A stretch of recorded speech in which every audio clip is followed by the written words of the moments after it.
Olá pessoal, sejam muito bem-vindos ao canal Livros e Teologia. Meu nome é Rafael Pablo e hoje então a saga chega ao fim.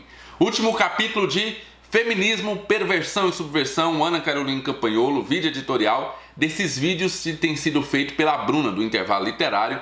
Então hoje ela vai expor os argumentos do último capítulo, que vai falar sobre como o cristianismo não pode ser anexado, não pode ser juntado ao feminismo. Não tem como você ser uma feminista cristã, um feminista cristão, porque são ideias, são conceitos, são princípios totalmente opostos uns com os outros, ok? Então, nós vamos ver o que a Bruna diz desse quinto capítulo. E olha só, nós vamos deixar esse tempo no domingo, né, esse horário no domingo, agora como um horário fixo do nosso canal. Todo domingo, então, nós vamos ter a exposição de um capítulo de algum livro. Nós, durante 5 domingos, fizemos a exposição desse livro aqui, então são 5 capítulos, tivemos 5 domingos, e aqui o próximo vai ser esse daqui, olha só. Deixa eu ver se eu coloco aqui. Batismo no Espírito Santo, um debate entre tradições. Nesse livro aqui nós temos um católico romano, um wesleyano, um carismático, um pentecostal e um reformado. E eles vão debater a respeito do batismo no Espírito Santo. Qual que é a posição de cada um? E o mais interessante desse livro é que é o seguinte: um coloca a sua posição e os demais vêm rebatendo aquela posição. Depois aquele outro coloca a posição dele e os demais vêm rebatendo aquela posição. É realmente um debate a respeito do batismo no Espírito Santo e você vai ter uma visão geral de todas essas posições. O que o católico romano pensa do batismo no Espírito Santo, o que o wesleyano, o carismático, o pentecostal e o reformado acreditam ser o batismo no Espírito Santo. Então, todo domingo vai haver exposição desse livro aqui. Esse é o próximo. Mas antes, nós vamos ver aqui o último capítulo, então, do Feminismo, Perversão e Subversão e como o feminismo não pode ser colocado juntamente com o cristianismo. Muito obrigado, Bruna, por trazer para nós esses vídeos maravilhosos, esses vídeos incríveis que nos faz pensar a respeito do feminismo. Mas vai lá, é com você.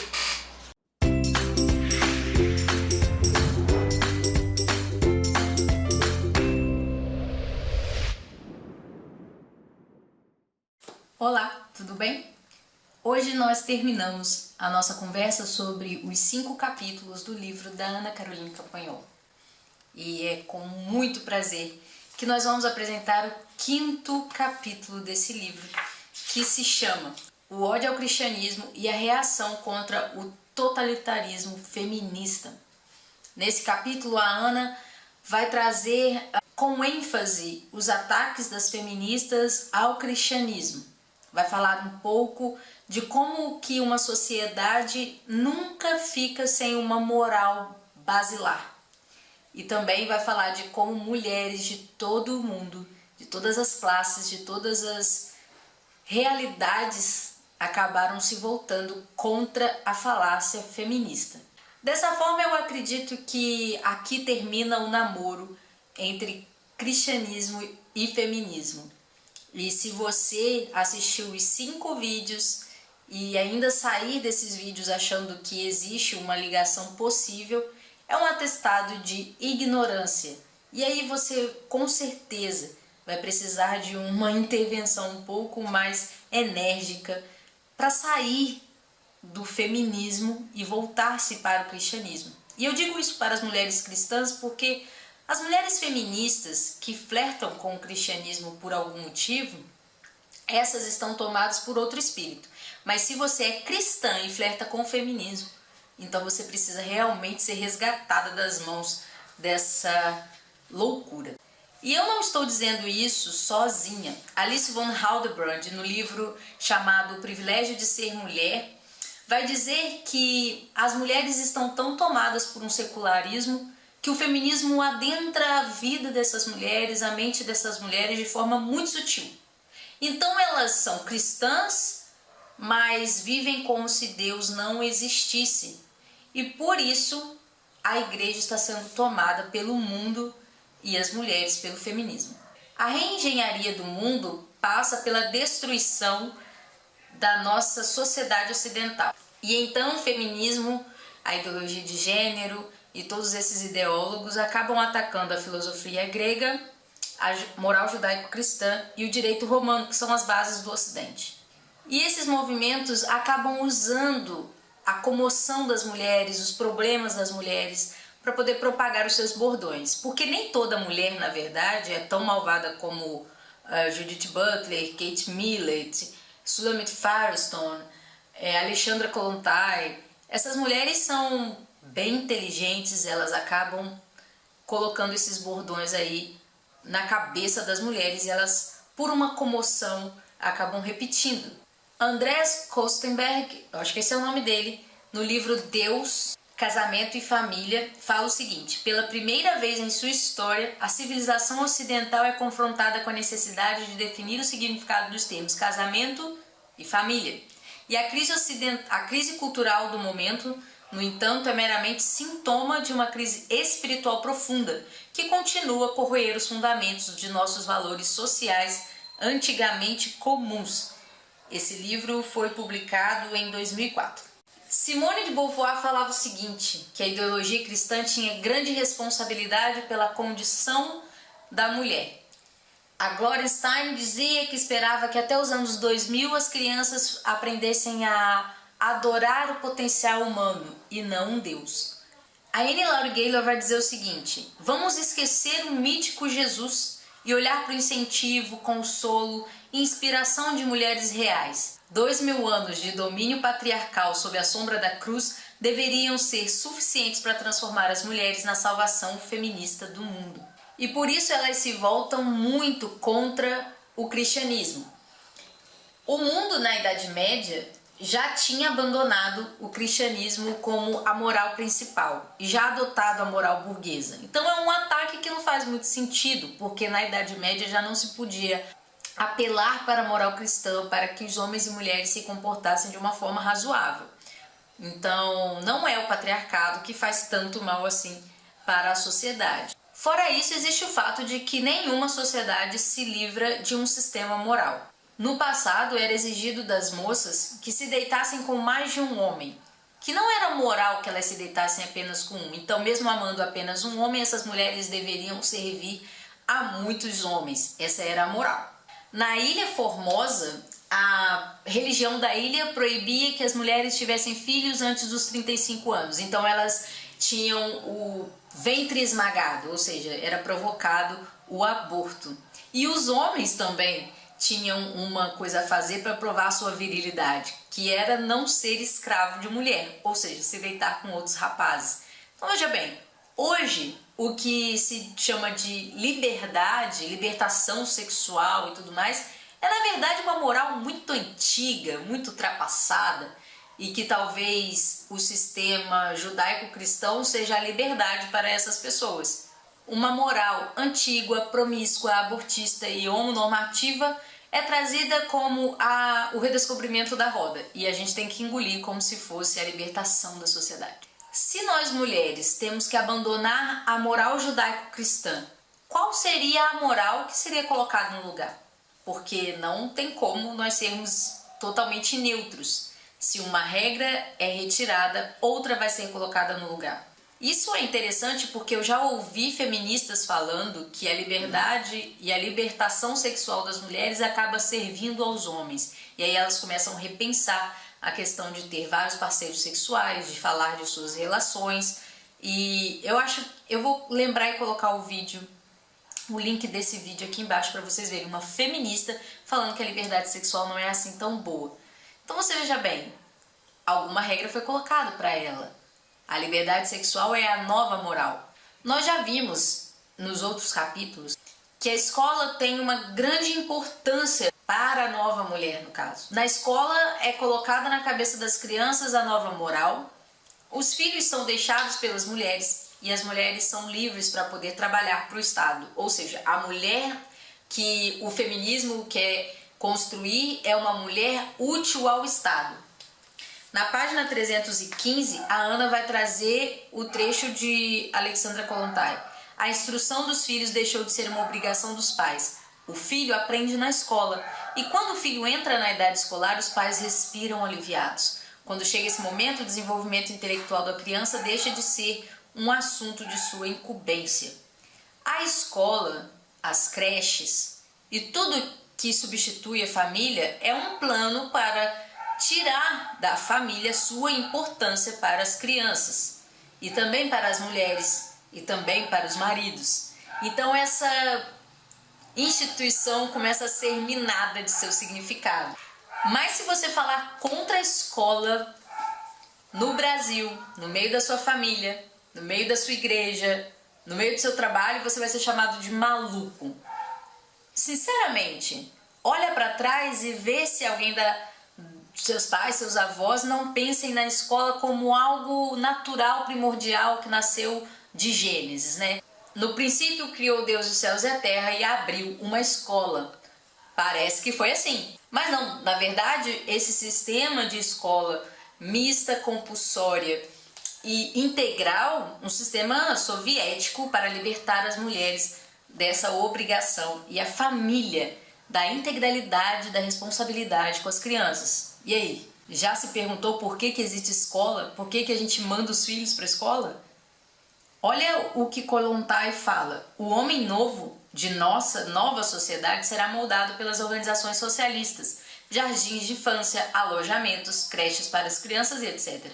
E muitas outras instituições desse tipo, nas quais a criança passará a maior parte do dia e nas quais educadores inteligentes a converterão em um comunista consciente da magnitude da norma social essencial, devoção à vida coletiva. Não só a educação, mas a Kollontai acreditava que as roupas, a comida, tudo que é feito no ambiente familiar e domiciliar deveria ser relegado ao serviço comum, ao serviço coletivo. Qual que é a alternativa óbvia para quem conhece, né? Porque acho que isso é uma coisa de outro mundo, né? Chama-se educação domiciliar, educação liberal, educação cristã. Mas se você fala isso no Brasil, você é chamado de louco. Todo mundo acha que você está mergulhado numa teoria conspiracionista, né? E aí o bom mesmo é você mandar o seu filho para a escola para ele voltar gay, feminista, marxista e burro. Depois de convencer a sociedade de que a escola é a única forma de educar os seus filhos para a vida adulta, essas crianças ficam então à mercê do Estado e podem receber não só um conteúdo muito fraco, despedaçado, em métodos emburrecedores, mas também ter a sua moral cooptada. E você só vai saber se o que o seu filho está aprendendo na escola a respeito de ética, moral, sexualidade, se ele te contar. Porque a escola trabalha de forma muito livre e autônoma, ela tem autoridade, porque os pais dão. Muito difícil um pai investigar o que o filho está estudando, né? Na página 321, por exemplo, a Ana vai dizer o seguinte: no ano de 2013, os jornais brasileiros reportaram um caso de uma professora da 4ª série que preparou uma tarefa de sexo para as crianças de 10 anos responderem. E as perguntas eram: qual a idade certa para fazer sexo? Como se faz isso? Por que uma criança engravida? Criança engravida, queridos. Por que existe sexo? Que graça tem o sexo? O sexo dói? Se um homem fizer sexo com outro homem, ele pode engravidar? O que é um transexual? E por aí vai, né? E aí sabe qual foi a resposta dos professores para essa denúncia? Disseram que a Secretaria de Educação defendeu que a sexualidade é um dos parâmetros curriculares definidos pelo Ministério da Educação.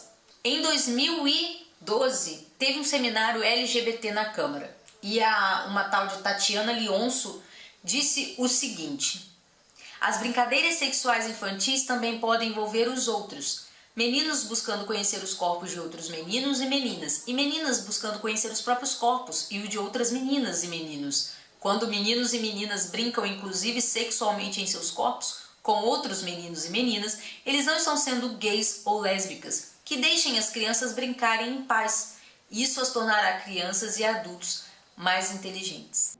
Não, você é burro, cara, que loucura.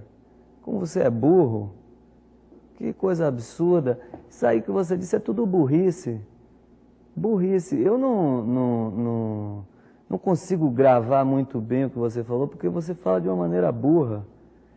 A massificação da educação escolar faz com que pais comprometidos com a educação moral dos seus filhos tenham um trabalho duplo. Primeiro, ensinar o que é certo Segundo, desconstruir aquilo que a sociedade inculca na cabeça das crianças de forma muito mais poderosa do que os pais. Até porque os pais que precisam deixar os filhos na escola acabam tendo que pagar por essa escola ou então precisam mesmo sair para trabalhar. E as crianças voltam do colégio ou ficam o tempo todo no colégio recebendo informações sem correção. E não tem como esse tipo de coisa ficar sem reação. É claro que mulheres filósofas, donas de casa, professoras, teólogas, de tudo quanto é jeito, mulheres têm falado contra o movimento feminista. Não é um movimento de mulheres, é um movimento de algumas mulheres, tá? O primeiro exemplo que a Ana vai trazer no livro é da Esther Vilar, que é uma mulher argentina que na Alemanha acabou escrevendo sobre o feminismo. Não só sobre o feminismo, mas sobre a vida do homem, sobre a vida da mulher. E ela acabou atacando o feminismo de segunda onda. E lá no meu canal Intervalo Literário tem o resumo do livro que a Ana usa aqui, que é O Homem Domado. E a comparação mais interessante é com a frase da Simone de Beauvoir, de que o homem é o primeiro sexo e a mulher é o segundo. E a Esther vai dizer, o homem é o sexo que trabalha e a mulher é o sexo que não trabalha, é a pessoa que não trabalha. Então ela vai dizer que mesmo que o homem seja de alguma forma, filosoficamente, ontologicamente, o primeiro, o universal, é ele quem acaba trabalhando e se sacrificando por conta do outro sexo, que é a mulher. A mulher recebe, na verdade, todos os favores do primeiro sexo.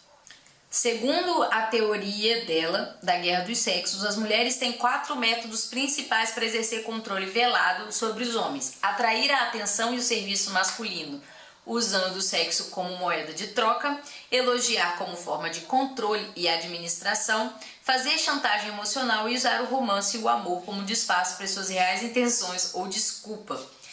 Na página 333, denominam de masculinas as qualidades ligadas ao trabalho sujo e pesado. Ser forte, ser ágil, ser determinado e competitivo, ser resiliente, altruísta e generoso. E denominam de femininas todas as outras qualidades que não servem para muita coisa além de delicadeza e caprichos. Isso é a teoria da Esther Vilar. A Ana vai, a partir daqui, mostrar como que as mulheres recebem muito mais atenção do que os homens. Ela vai dizer que em campanhas de saúde, por exemplo, as mulheres sempre têm muito foco, sabe, no câncer de mama, na gravidez, doenças sexualmente transmissíveis e tal. E os homens são totalmente deixados de fora. Em Itaperuna, na cidade onde eu moro, nós temos um programa chamado Saúde da Mulher. Eu não conheço nenhuma saúde do homem, nenhum programa com esse nome. Elas recebem também muita atenção da literatura, da moda, estudos antropológicos. E os homens, toda vez que eles são minoria em alguma coisa, ninguém dá muita atenção. Mas se tem uma área que é dominada pelos homens, sempre tem alguém querendo procurar qual é o motivo machista que faz as mulheres não estarem naquele ambiente. Seja profissão, seja literatura, seja qualquer coisa. Na página 340 tem o seguinte trecho de Martin van Creveld. Os homens estão fadados a seguir como sexo supérfluo. Uma vez que um único homem pode engravidar uma grande quantidade de mulheres, vários homens sequer são necessários. Não se sabe se os animais machos compreendem que são dispensáveis. Porém, o espetáculo de jovens machos, como os babuínos e as zebras, sacrificando-se para defender as fêmeas e os filhotes contra os predadores, sugere que em algum nível eles compreendem o fato de que sua morte provocará menos prejuízos. A Ana vai destacar que quando ela estava pesquisando sobre isso, ela encontrou pouquíssimos livros a respeito de homens. E ela, por curiosidade, procurou no Google livros sobre a sexualidade da mulher. E ela achou páginas e páginas e páginas. Quando ela procurou sobre sexualidade dos homens, ela achou alguns livros sim, mas a maioria deles pejorativos em relação ao comportamento e o sexo masculino. A Ana também vai trazer alguns dados interessantes. Ela vai dizer, por exemplo, que os meninos e os homens são os que mais se suicidam. Olha só a situação dos homens. Desde criança, a partir dos 9 anos de idade, eles são os que mais se suicidam. Enquanto as meninas têm todo um cuidado de terem opções para a vida adulta, os homens são como que descartáveis. Não são mais os principais provedores da casa, não são mais tão importantes para as mulheres, até porque a cultura de uma autossexualidade, onde as mulheres vão buscando ou elas mesmas ou outras mulheres para terem os seus pares românticos. Além disso, tem a feminilização da sociedade. Tem um livro muito interessante que fala sobre isso, o nome do livro é Futuros Homens, do Douglas Wilson, que vai dizer que a feminilização acontece tanto nos lares, pela quantidade de divórcios, e também pela maioria de professoras nos colégios. Então os meninos não têm muito aonde se espelhar para ter uma masculinidade sadia. E as mulheres acabam sendo ensinadas por tantos outros métodos educativos de que apenas alunos com aqueles comportamentos femininos recebem atenção, boas notas, são elogiados. Então os meninos acabam se feminilizando. Enquanto a gente escuta muito as feministas falarem sobre misoginia, como se toda a sociedade estivesse odiando as mulheres, nós podemos ver nesse capítulo que na verdade elas recebem mais atenção, elas são priorizadas na saúde, elas têm muito mais opções de vida, de carreira, de caminhos a seguir. Suas maluquices e suas extravagâncias são muito mais toleradas do que as extravagâncias dos homens, digamos assim. E o que a gente vai vendo é que a misandria, que é o ódio irracional contra os homens, está sendo pregado, tolerado e praticado em níveis muito mais sutis do que nós imaginamos, na educação, na escola, na educação que nós damos aos nossos filhos, quando a gente começa a manipular os meninos para que eles sejam fortes, não pode chorar, não pode ter emoção e tal, e tudo isso é na verdade uma misandria. Nossa sociedade não é misógina, ela é misândrica. Essa guerra contra os homens travada pelo feminismo atual e também o feminismo, desde o proto-feminismo, ela nós mulheres, nos faz esquecer de agradecer aos homens pela conquista do mundo, porque são eles com a sua força que conquistaram o mundo do jeito que ele é hoje. Olha só o que Farrell vai dizer. Na cultura está impregnado a ideia de que os homens devem trabalhar muito, lutar muito, sacrificar-se muito. Os homens foram treinados para morrer por sua família ou por sua pátria.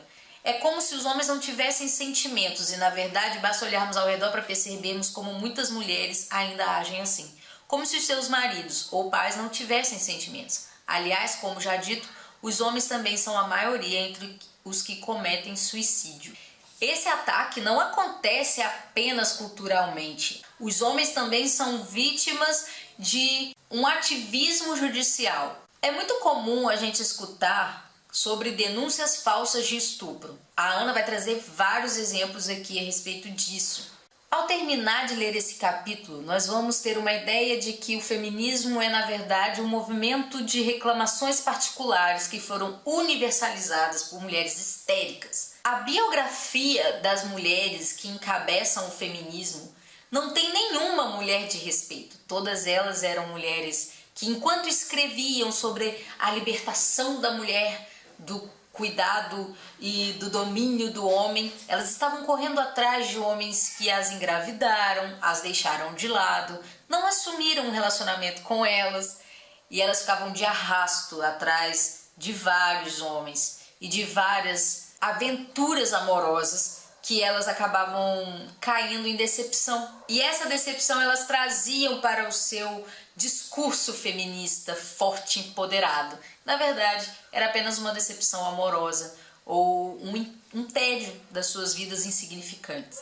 A grande maioria dessas mulheres negaram suas bases familiares, sua educação cristã, para poder desbravar um discurso e uma vida que elas nem mesmo conseguiram sustentar na particularidade.